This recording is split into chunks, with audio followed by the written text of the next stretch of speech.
Welcome to Bacon Shorts by Bacon Sports. I'm Rob Cressy. This is episode 18. Like we do every Friday, joining me, Vegas insider from Covers.com, my man, Jason Logan. We're about to dish about the NFL Week 8 lines. Old man Arvidas. Not my That's Vetus. my random hashtag. Not your Vetus, our Vetus. One of my favorites there. For me, my hashtag random athlete of the day, whose birthday it is today, also a former Kansas City Royal. I had his Upper Deck 1992 card, Danny Tartable. Oh, sweet. Yes. I remember using him in RBI baseball. Right? Big shout out to RBI baseball. So, all right, let's get to, like we do every Friday, the prop pick of the week. Mm-hmm. Rob, you and I were talking about this earlier in the week, MVP odds. And there's definitely some interesting cases and some value players out there if you're willing to kind of throw a flyer on some of these big name players. Yeah, so here's what we've got as of this morning. We got Tom Brady sitting at 1-1, Aaron Rodgers at 2-1, Cam Newton at 9-1, and then Andy Dalton and Carson Palmer at 18-1 apiece. Right now, it looks like it's a 2-horse race between Double Check and Tom Brady. Yeah, I mean, with the Patriots dominating like they did last night, it's tough not to make a case against Tom Brady. He makes everyone around him better. Aaron Rodgers obviously loses a ton of weapons. The running game's not been what it has been. Eddie Lacy kind of seems MIA. Maybe that ankle's hurting him. James Starks has been here and there. He's banged up again. So Rodgers has really put this team on his back. The guy I love is Cam Newton. Cam Newton has really nothing. He has him and Greg Olsen and a good defense backing him up. He lost Calvin Benjamin. The running game, John Stewart's there. D'Angelo Williams is long gone. That's not what it used to be. Ted Ginn is really his number one receiver, and he did his most damage on an end around last week. So Cam Newton is my nice value MVP pick right now. I love Cam. So playing devil's advocate here, I think the hard thing with Cam is that if you put his numbers up against Tom Brady's, and I understand everything with Brady, Cam is doing this with Ted Ginn as his number one wide receiver. So what he's doing is definitely impressive. However, he's doing it in a weird 195 yards passing, 1 touchdown, 40 rush yards, 1 touchdown. I think he's in the bottom 5 in pass yards per game. So it's like, how much do we reward winning and a lack of talent around him in exceeding expectations versus Tom Brady, who's just crushing it? And quite frankly, Aaron Rodgers has not had the MVP season per usual. I think that 2-1 is almost on name value alone because he has not been as consistent as years past. I mean, if you want to talk really most valuable player to their team, I mean, you got to think Rodgers. You have to think about Cam Newton.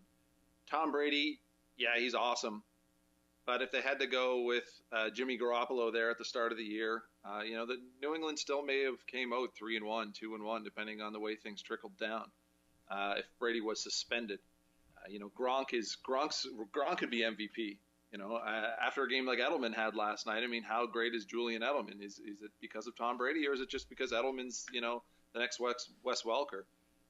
And how good was Welker because of Tom Brady and vice versa? But, I mean, if you want to look at real impact to their team and a team that could not do without this particular player, I mean, you got to look Rodgers, obviously, and Cam. I mean, he's a one-man offense there in Carolina. Yeah, I'm rooting for Cam. So we do this as well every week where we have you share some stories from the Vegas books. But I wanted to preface this with, back in the day, I actually started a website called RateMyGamblingStory.com. That was during the era of Hot or Not. Remember where it's just like picture? It's pretty much the first version of Tinder. And no, I don't remember that at all. Right. And my concept was simple: is I wanted to put together a website where you could tell stories of backdoor covers, excruciating losses, anyone who does any sort of sports betting. You remember the outliers the most. And I mostly don't care about the wins. You care about the things that give you a visceral reaction. The site didn't end up taking off. It was just at some point in my numerous ventures. But I really enjoy hearing these stories because I love to hear the passion and the thrill, and we've all been in the situation of some of these things. And with Halloween being tomorrow, I think you've got some scary stories from Vegas, don't you? I do. I have a couple handful of stories just from years of talking with bookmakers and odds makers in Vegas. You pick up some stories, and sometimes you just kind of spitball with them and ask them, what's kind of your scariest moment? What's one moment where you were actually afraid for your life? Because, sports betting, like you said, it's very passionate, and people feel, big about these losses and wins. And sometimes when you're holding a losing ticket that you shouldn't have thought lost, then, sometimes emotions can get the best of you, and we're all human. But since it's Halloween, I got some of the scariest moments for bookmakers in the last few years. There's an infamous game from 2002, August 31st, 2002, between Wisconsin and UNLV. It was in Las Vegas. It's now known as the night the lights went out in Vegas. And basically, I'll paint the picture for everyone. Wisconsin fans come to Vegas and just take over Sin City, and they just storm the sports books, and they're betting Wisconsin with both fists. And this line goes from an open at -3. Offshore, it closed -5.5, but in town in Vegas, it went from -3 up to -7. It went right to a touchdown in some spots, which is a huge line move, and not based on injury or anything, based on just nothing but Wisconsin fans. They were there to just party and kick the snot out of UNLV, and that's pretty much what they did. Wisconsin was just killing UNLV 27-7, and there's about 7:41 left in the fourth quarter, and the lights just boom at Sam Boyd Stadium. They just go out, and it's complete dark for a while. And officials are kind of like, well, this game is pretty one-sided. Let's just call the game. So the Wisconsin fans leaving the stadium, our team won. This is awesome. They, they're well-oiled. They're feeling awesome about their team. They go back to the book to cash this ticket, and the guy behind the counters, say, well, the game has to go 55 minutes. You were 2 minutes and 41 seconds too short. So it's actually ruled a no contest, and all your bets are refunded. This doesn't go over well with the, drunken rampaging Wisconsin fans that just bet everything on the Badgers and thought they just made a mint. So needless to say, some of the bookmakers were like, okay, let's just kind of clear everyone out of here and get some guys home early, and they refunded the tickets as best and as quickly as they could. But it was definitely one of those nights where, Wisconsin fans just raged after they had heard this particular book rule. And this is a rule that has come into play even this season. I think there was a UL Monroe and might have been Georgia game this year, something like that fell. Same thing, there were thunderstorms. They called it early, and books end up refunding it because it doesn't go the allotted time. But this is one of those times where bookmakers, they honestly, talking to guys, they were like, we kind of feared for our life. We didn't think anyone was going to do anything stupid, but it was getting to the point where it was like, I'm glad that there's a 3-foot wooden counter between me and this raging crowd of Badgers fans. I remember that game. And was there, I assume, follow-up into what happened with these lights? There was conspiracy theories, there was conspiracy theories that the bookmakers were going to take such a hit on Wisconsin that they, paid someone to cut the power. There was rumors that there was a Las Vegas police car that crashed into a transformer. People were trying to say the mayor put the call in, and then obviously with gambling, the mob has a big role, in the public's eyes, and the mob guys were going to stand to take a big hit, so they cut the power. You can just imagine some mob stooge there with the bolt cutters, cutting open the box and ripping the wires and stuff like that. From what the stadium says, there was an old cable that had fizzled out and basically burned through some other cables. That's the story that they said. So, scorned Wisconsin fans may have it another way. Right. This sounds like something that would happen in the SEC. Yeah. Anything. All right, so next thing, Jason, who are the Sharps on this week? The Sharps actually backing the Bears. Really like the Bears at home against the Vikings. This one opened up +2.5 Chicago, so they were a home dog. And the Sharp guys jumped on this early, and they've moved it to -1.5 already. Yeah, crazy. I even noticed from yesterday until today when I put in the lines that yesterday – the Vikings were favored by, I think, 1.5, and then today it was Bears -1.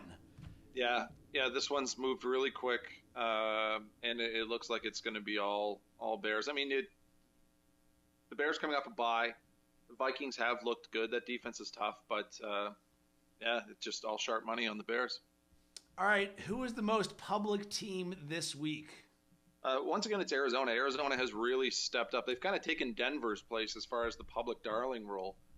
They're at Cleveland. This one's gone from +4.5 to +6, Cleveland. The Sharps are on Arizona as well. The public is on Arizona as well. So this is one of those games where books are kind of like, oh, crap, everyone's on one side. So yeah, and this is another one from yesterday to today, jumped 1.5 points in just 24 hours. Yeah, moved quite a bit.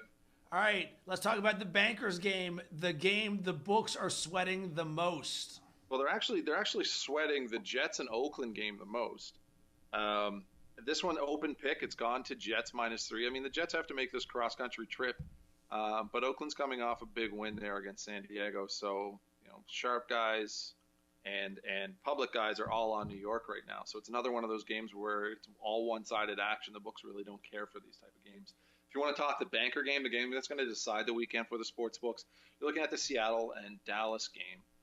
This is an afternoon game. It's one of the few afternoon games. They're kind of working the schedule a little different. There's only 2 or 3 afternoon games every Sunday now, and so any parlays that are going to survive the 1 p.m. games coming out, they're going to have Seattle tied to it. So the books are going to need Dallas in this to kind of kill off some of those parlays before you get to the night games Sunday and Monday. This one's bouncing around -6, -5.5 on Seattle. If you're on the parlay cards, it'll probably be a little higher on Seattle. Yeah, and I noticed yesterday that the Jets-Raiders line, or at least this morning, crossed that key number from 2.5 to 3, and I wasn't sure if that was going to end up happening, and that's certainly a big line move to get that number on a road team, nonetheless, a road favorite. Yeah, it's like I said, it's one of those games where it's just been nothing but public and sharp action, so they've really respected both sides, and they've moved it. We'll get into this game a little more as we get down the list. Yeah, I mean, I can't blame them for wanting to take Ryan Fitzpatrick on the road as a favorite. Just so sexy. Right. All right. Which team, keeping with the Halloween theme, which team scares you the most? Whether it's betting on them or against them or anything you want with that. Ooh, what team scares me the most? I mean, I'm a Dallas fan, and there's a lot of things that I love about this team. There's a lot of things right now that I don't like. I try not to bet on the Cowboys, so I'm probably not going to say Dallas. I'd have to see any team in the NFC East, really. Right. Philadelphia is very up and down. You don't know what you're getting from them. Talking to bookmakers, it seems like the public plays them and they lose, and the public fades them and they win. And the Giants, again, another up and down team. You really don't know, are they on the rise? They got a big win last week. What can they do this week against the Saints? And then Washington's been a team that a lot of people have just counted out, and they continue to come and play strong football. So I would just say the entire NFC East scares the living crap out of me right now. That's a great answer, because I was going to say specifically the Philadelphia Eagles, but you're exactly right with that entire NFC East there. Just with Philadelphia, there's also a big public perception and bias. You want Chip Kelly. We've seen when it's good. We've seen when it's bad. And it's like, will one of these days they just figure all of this out and it clicks? Almost like you want when the Patriots click. They win 35-7. You're right. Boom, Patriots crushing. And the expectation is that Philadelphia can do that. But so far, we have not seen that sort of consistency. And that's the type of team that I typically want to avoid, because I don't want to fall into the trap of falling in love with Sam Bradford and DeMarco Murray in this Chip Kelly offense.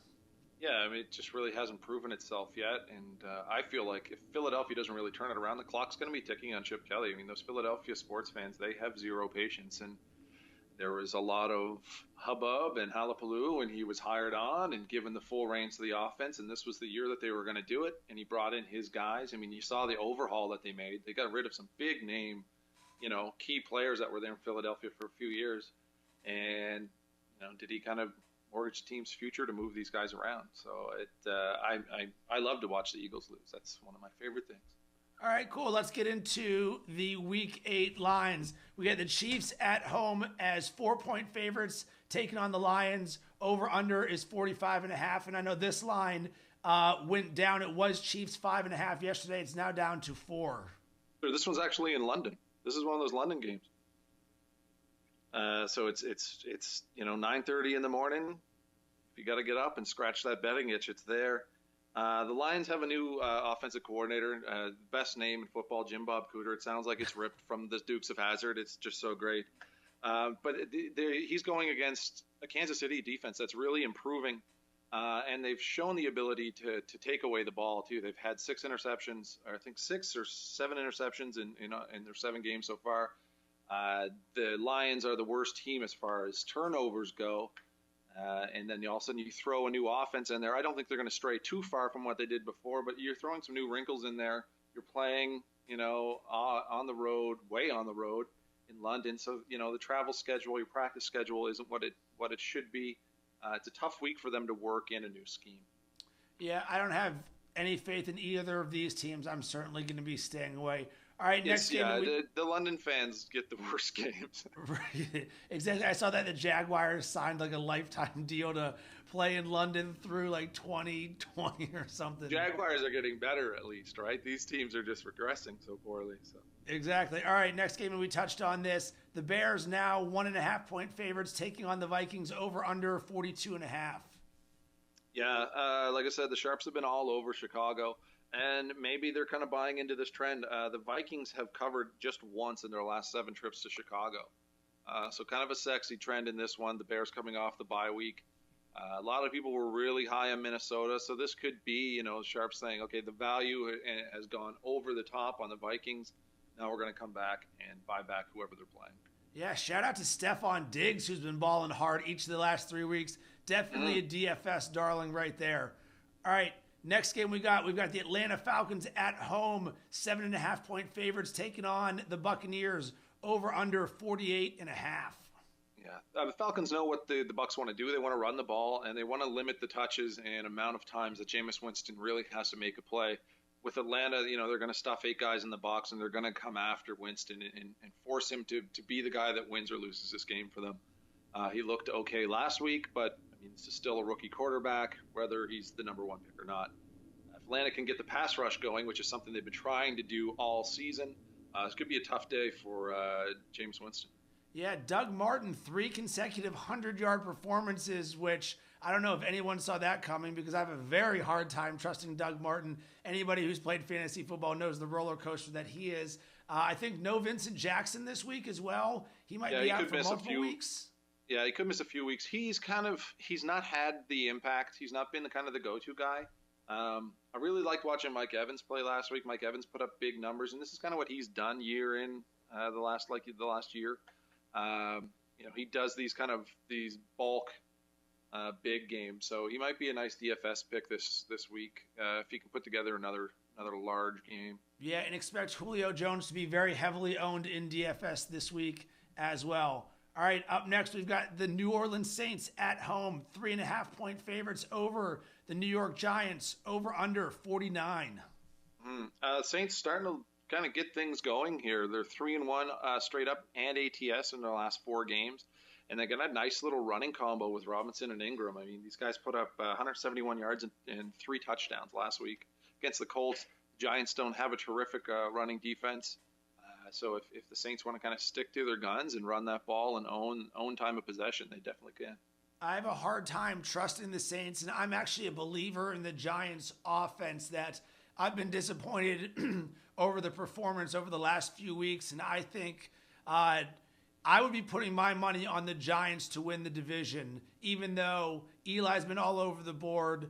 The running game has been relatively inconsistent. Odell Beckham Jr. isn't having the season that many people thought, and I think a lot of these things are tied in together.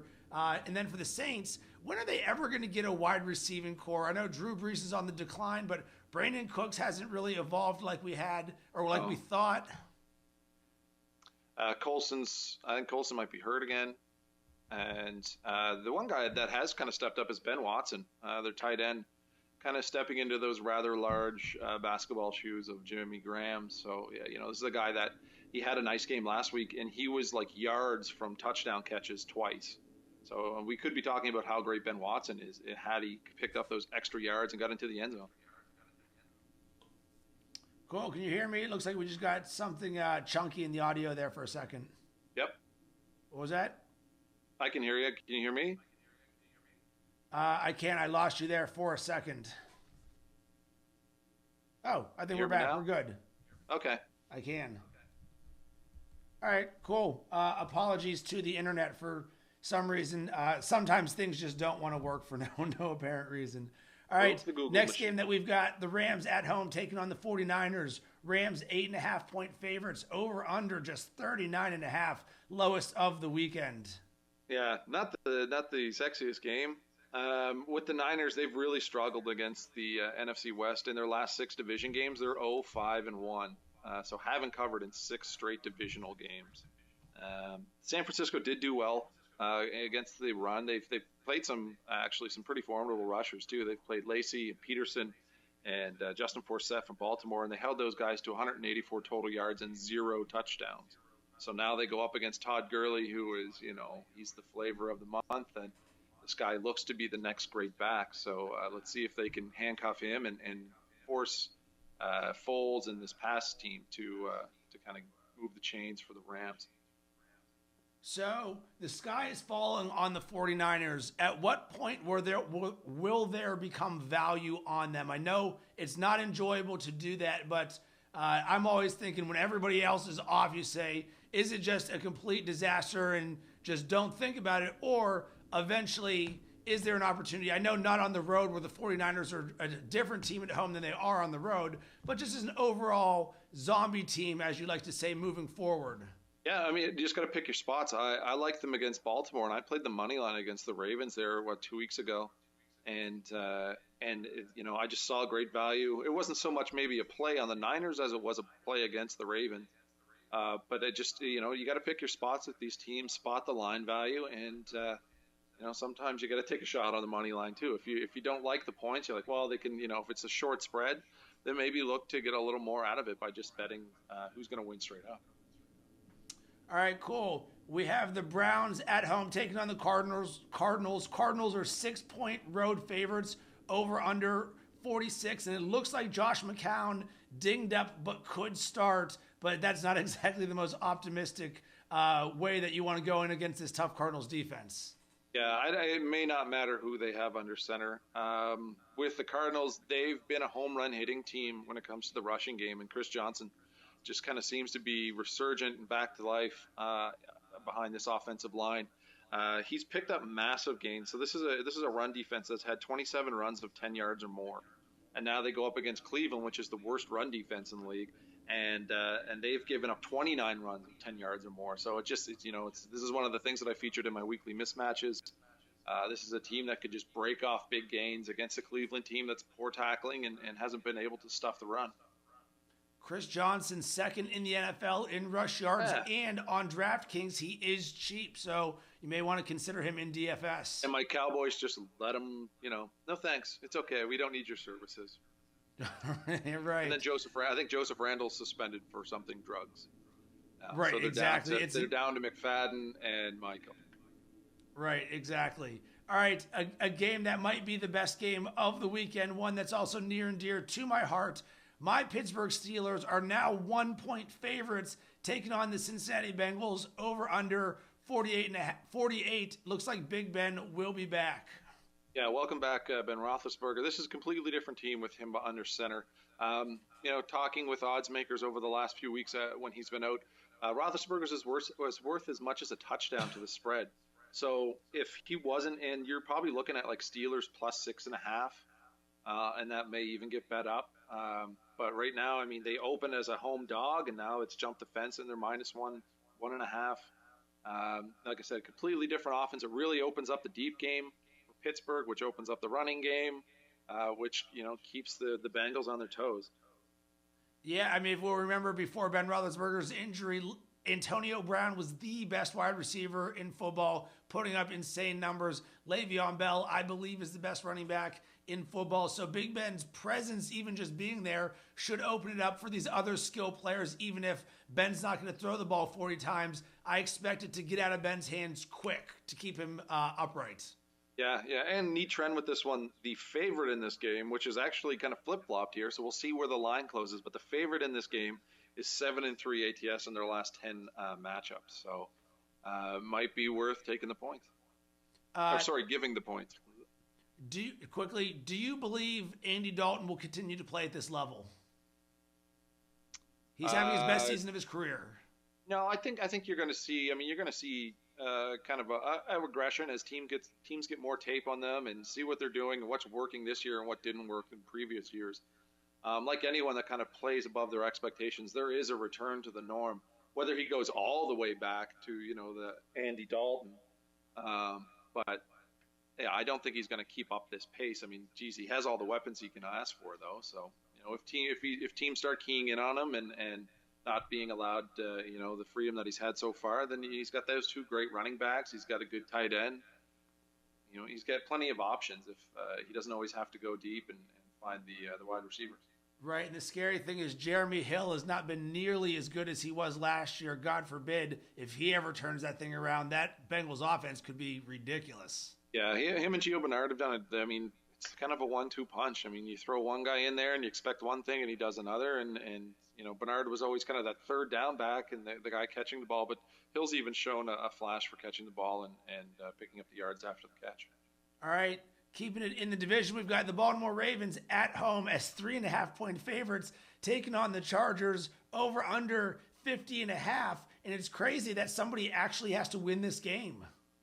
Yeah, this is at the start of the year, this would have been an awesome game. Right. Looked like it was going to be a really good game.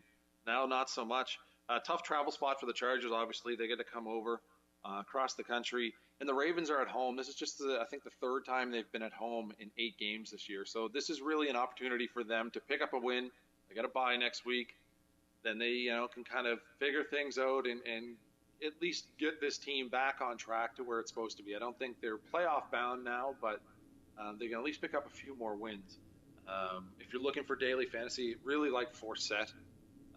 He's not costing a whole lot. I think he's under 7,000. And this is the Ravens defense is going to run the ball. They don't want Phillip Rivers to have the ball, so they're going to chew up the clock. They don't have a whole lot of weapons. Flacco really has Steve Smith, and that's pretty much it. And then they've got Forsett. So I expect a lot from Forsett in this one. Right, and speaking of DFS, there's going to be tons of people on the Phillip Rivers-Keenan Allen combo because the Ravens secondary is atrocious. So there's definitely... And I don't think any Antonio Gates this week either. So. And I like some Ladarius Green, and I agree with you on Justin Forsett. I think there's actually a lot of nice DFS options in this game. And for me, the Ravens may be one of my zombie teams because you're seeing they're not getting blown out. They're losing, but they're not losing like San Francisco loses. Yeah, I mean, it's tough to look at their record and look at the spread and say, okay, it was open 3, now it's 3.5. Like, what's going on? So, obviously someone does see the value in Baltimore right now. All right, up next, we got no line on this game, Texans versus Titans. Is this because of Marcus Mariota's health? Yeah, this is because of Mariota. Some places have stuck their neck out there, and they've put out -4. But they'll keep limits really low on this game, so they're not going to really take any huge liability if he plays or not. One thing I looked at in my weekly mismatches column, Houston is actually the best fourth quarter team in the NFL, and whether that means that they're playing a lot of garbage time games or whether they just turn it on late in games. They're scoring an average of 12.1 points per fourth quarter, and their defense is only giving up 4.1 points per fourth quarter, so they're actually outscoring teams by 8 points in the fourth quarter. DeAndre Hopkins has just been a monster. Almost half of his production has come in the fourth quarter. Like I said, you can take a look and say, okay, well, Houston's played in some garbage games, so maybe they, playing against some second and third string guys on defense as the other teams rest. And the Tennessee Titans have given up some huge points in fourth quarter, so definitely one of those mismatches you want to keep an eye on here. Under the radar DFS stat, Brian Hoyer has 3 consecutive games or of 20 points or more. Tell that to Ryan Mallett, right? Right? I mean, what? He's stuck in traffic. Flagging Ryan Mallett for a million different reasons. What an idiot that guy is. All right. Next game, we got the Oakland Raiders at home, 3-point dogs taking on the New York Jets over under 44. Yeah, this is another, this is one, like I said, the Sharps are on the Jets, the public are on the Jets, which is funny because Oakland was the early Sharp team this year. They'd been the one team that the Wise guys really fell in love with, and they were able to make some money off of them, but now it looks like they're going the other way. The Jets, this is tough. They crossed the country, and a stat that I dug up, they're just 3-6 ATS in their last 9 games following a game with the Patriots. So if you are one of those spot bettors and you do like to look for those letdown spots, this could be one of them. If you're a letdown bettor, you could also say Oakland's going to have a soft game just because of what they did against San Diego last week. So a lot of ways to turn and spin this game right now. But, I mean, if you want to ride the sharp money, they've taken it from pick +3. I think if Oakland gets to +3.5, you're going to see a massive amount of buyback on the Raiders. I don't think we'll see that because this is a pretty substantial move to the key number. But a +3.5, definitely worth a flyer on the Raiders. All right, up next, we've got your Dallas Cowboys at home taking on the Seahawks. Seahawks 5.5-point favorites. Over under is 41. And when is Christine Michael going to get some love? Last week was supposed to be the week. Instead, Run DMC comes out, goes out of his mind. Now everybody's on that hype train, which we've seen before. And I saw an interesting article that said Matt Castle being under center actually helps the run game for the Cowboys because they're in shotgun less, and it keeps the defenses a little bit more honest, whereas with Brandon Whedon being in the shotgun, a little bit more that they're going to be throwing the ball. Yeah, I think I read a stat, and this may or may not be correct, the actual numbers, but Castle had 6 passes of 20 or more yards last week, and in the time with Brandon Whedon under center, he had 6 passes over 20 yards total. So in one game, Matt Castle has already shown that, we are a little more dangerous with the passing game because we can, you do need to respect that. Teams just can't throw 8-9 guys in the box knowing that Dallas is going to run or they're going to throw a short little underneath pass because that's all really Whedon was doing. Guys like Terrence Williams was drawing cobwebs on the side, on the wing because he just wasn't being able to get open. Like he just didn't really respect it. But now with Castle under center, definitely teams have to respect that. And, if Dez does come back, that's a guy that draws double teams, whether he's playing on half a foot or he's fully healthy. This is a guy that can make plays for them. The one thing that I looked at, again, propping up my daily mismatches column, Seattle's offensive line give up 31 sacks this year. Russell Wilson has just been smoked, more often than any quarterback in the league. They're going up against a really improving Dallas pass rush. You got Greg Hardy. If you like him or not, it doesn't matter. He's sacking guys right and left. You're getting Randy Gregory healthy. He played limited snaps last week, but he's getting healthy coming back off a high ankle sprain. And then Lawrence is their kind of their hybrid DE linebacker, kind of in the same mold as DeMarcus Ware was. So they really have some guys that can get after the quarterback. And if Seattle doesn't do things to change this, I think that could be a real game changer with this particular game. Seahawks only 2-4-1 against the spread on the season. Very disappointing there. All right, last 2 games that we got. Broncos at home taking on the Packers. Packers 2.5-point road favorites over under 45.5. Yeah, this is it's a tough game to break down. I mean, it's been at 2.5. It may have moved up and down a little bit, but books are really staying at this line. They know that they're going to draw Packers money, and you may see it climb that way. And I think the second that it's going to climb, you're going to see some wise guys buy back on Denver at home. The Broncos defense has been great. They're terrific. I've got them in fantasy football. They've been winning weeks for me. But they really haven't been challenged yet. The teams that they've played haven't been offensive powers, especially not when compared up to Green Bay. So I'm interested to see how they perform against Aaron Rodgers and this offense. The one thing, I think the key with this game is which team can get its running game going, and whatever team can do that will probably win the game. Broncos had a nice, they had Anderson there, they have Hillman. These guys have kind of, shown up once or twice. They're very MIA. And then when you look at the Packers rushing core, Starks, he's dinged up. I think he has a hip injury. If he's going to play or not, it's not sure. And then Lacey, he had an ankle injury earlier in the year. They're saying he's healthy, but he just isn't producing like he should. So I think when you break this game down, I think it's going to come down to which team can run the ball and own the football. All right, last game of the slate. Carolina Panthers at home taking on the Colts. Panthers 6.5-point favorites. Over under 46.5. This one's actually gone up to 7 at some places. So Carolina is finally starting to get that respect that they deserve. I mean, they're not a superpower offense, as we discussed. There's really limited options here. But that defense is playing well. Kuechly's back. He's healthy. You saw what kind of impact he could have. And they've beaten some good teams in recent weeks. Carolina should be respected more for their home field. Just kind of digging through the stats. They're 13-6-1 ATS in their last 20 home games.